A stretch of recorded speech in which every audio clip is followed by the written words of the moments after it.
Արդեն երրորդ անգամն է հորդորում եմ Հայաստանի Հանրապետության վարչապետին,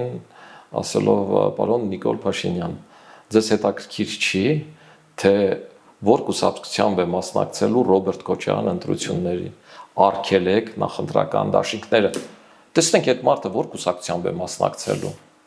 Եթե ինքը դաշնակցությամբ մասնակցի, ինքը կկորցնի թե դաշնակցությունը, եթե մեկ ուրիշով մասնակցի, այդ մեկ ուրիշը թե ինքը։ Ես գտնում եմ, որ կուսակցությունները պիտի միավորվեն խորհրդարանում կոալիցիաների տեսքով։ Ազգային ժողով անցնելուց հետո երբ դրա անհրաժեշտությունը կա, եւ այդտեղ պիտի միավորվեն զուտ գաղափարական հենքի մոտեցումների ծրագրերն իրականացնելու առումով։ Նախընտրական դաշինքները բերում են նրան, որ Հայաստանում կա 100-ից ավելի կուսակցություններ, իսկ ընտրությունների մասնակցում են 4-5-ը։ Մնացածները